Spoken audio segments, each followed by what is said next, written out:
I served with, and the thing is, Brad, when you're in the service, you're putting your life on the line for $1,500 a month. $1,500 a month. And I think the boys, we really need to respect what they do and give them a big round of applause. It's great that they're doing it for our country. But you know what? Getting back to how much they make, working part time in the system, I got a check for $32,000. So that's life changing. So part time to you is 2.5 hours a week. Oh, there you go. Look, I'm an honest guy. Not every deal I do is $30,000, $50,000, $100,000. But sometimes I'll do a deal and I'll make only $5,000 or $10,000, but it only took me an hour to put the deal together. Mm-hmm. And I just want people to think, hey, if you have only an hour invested of your time and you only made $5,000, would it still change their life? Mm-hmm. It will. And that's Absolutely. what it's about. It's not about the money in this business. It's about what you can do to change your lifestyle, have your passions. Now, I have a really wonderful family, and in real estate investing the right way, the smart way, allows you to do the things you want to do for your family.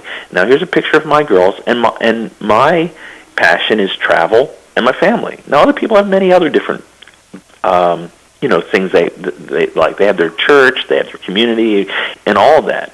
But the money is only a means to an end. But I like to take my family to vacations all the time. So that's them right there. So I'm very proud of them. But after I got out of the military, I got this great offer to go work overseas. And I thought, wow, I love America like everybody else does here. And I thought, I'll be back, quick. Well, what happened was 20 years later, I came back. So I've only been investing, 4 years. And at this point, 4.5 years, I guess now.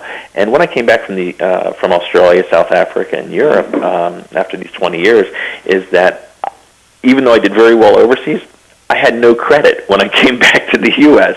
And because I was working down in South Africa and Australia, the exchange rate sucked when I converted it back to dollars. So I really didn't have a lot of money that I came back to. I had no banking history. I was totally out of touch with what was going on in the U.S. real estate market. I had met people that made fortunes, and I know, hey, I want to do that too. But again, I had all these challenges. And, we all have challenges. Now, everybody has something specific to them. And, but I feel, gosh, I was probably more handicapped than anybody else being out of this country for so long. But I just want to say, I don't care what your challenges are. You can overcome them. If once you commit and do the system, you can make money in this business. So let me just go on here to the next slide. And this is really important to me because I heard this saying, and it was like a wake-up call to me. It says, if you continue to do what you've always been doing, you're going to continue to get what you've always been getting. Yeah, I think it was Andrew Carnegie that said that in Think and Grow Rich, wasn't it? Yeah. Or Napoleon Hill. Yeah. You know what? And I thought, well, you know what? I know what I don't want. I don't want another job. I don't want the rat race. I don't want the corporate world. I don't want to get stuck in traffic every day. I want financial independence. I want the freedom. And I think that's what most people want. Okay? I had big dreams. So one night, I just moved back. Oh, I'd moved back from Australia, staying with my sister, my family. We all moved into my sister's house for like a month just to reacclimate to the U.S. And I'm sitting there watching late night TV, and I saw this real estate guru. I didn't really know him at the time, and he was telling how about money he made in real estate. And then all these other average-looking people would come on and just say how much money they made. I'm like, well, okay, let me get that course, and I whipped out my credit card and I got the course. Now, probably, a lot of people know him. I'll mention his name. It was Carlton Sheets. And I have to laugh because almost anybody I talk to now always bought that course, $9.95 trial. And that was my start in real estate investing. Oh my gosh. But we'll hold our comments to ourselves for that one. Exactly. But like you said, it's like so 80s. They had some good advice, but they also had some things I thought, gosh, I will never do again to start out with. Like, they suggested, going out and get rental properties. And, I don't suggest getting rental properties for anybody brand new in the business because they got to take care of cash flow needs today. So when I got rental properties, I very quickly learned that all my tenants had went to the Jerry Springer School of Tenant Training. I was losing more money than I was making money in this business. I'm like, this is not the way to go. Hated it. And then, they said, well, hey, you got to run these ads in the newspaper.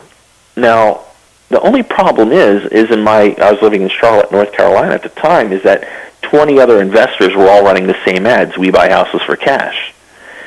So the problem becomes differentiate. How do you differentiate yourself from everybody else running the same Me Too ad?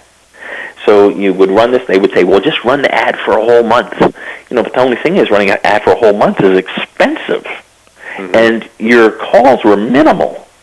So that really didn't work that well for me. The other thing, they said to do was go call all the ads in your newspaper that were for sale by owner and your for rent ads. Well, that made sense to me because for sale by owner, they probably have some issue, and for rent ads, those are all probably frustrated landlords, so I'll call them.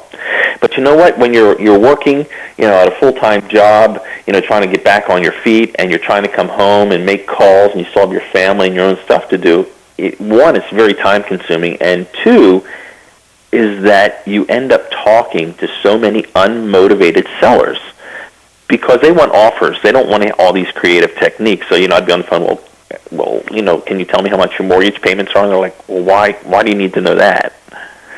And that sort of stuff. So it was really painful. But, it's a numbers game. You call enough of them, you're going to get a deal. And I did. And that's how I actually got in the rental business to start off with. But, it's tough work, and I don't like hearing lots of no's. Now, the other thing I used to do the first 6 months, and the reason I'm going through my first 6 months in this business is because if I can share with you ways and the things I messed up on, and so you don't have to repeat those same painful things, learn from them. Don't make the same mistakes I did. That's why the franchise formula works so well. But, I did bandit signs. I thought that's what they tell you to do. I'll do bandit signs. But you know what? Now, all across the country, bandit signs are illegal in most cities. And, I went out driving one day, and I told my other half, I said, hey, would you mind just hopping out at the street light and grabbing the hammer and the sign while I sit in the car? Keep it running warm with the kids. And, of course she does. And the next thing I know, 2 minutes later, you hear this, woo, woo. Well, it's the police department. They say, you can't put up signs. That's a $25 fine. And you got to ask yourself, how fast $25 fines can have $25? It gets expensive. And you know what?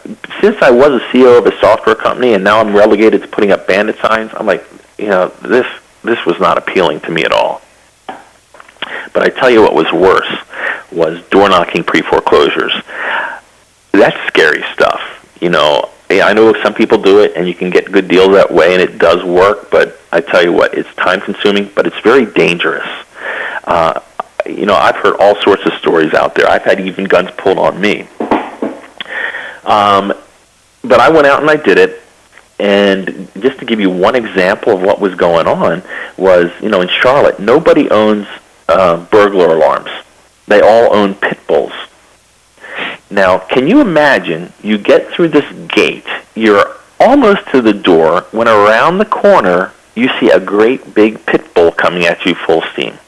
That's awful. What do you do? And still, do you run? Do you get down on your knees and pray, or what? Yeah, exactly. Well, I want you to imagine this. I just turned around, and I looked at that gate, and I started running. And this dog was coming after me. He's chomping at my assets, and and I thought I was going to die. But just in the nick of time, I had this came out of nowhere and karate kicked this dog and saved my life. Now,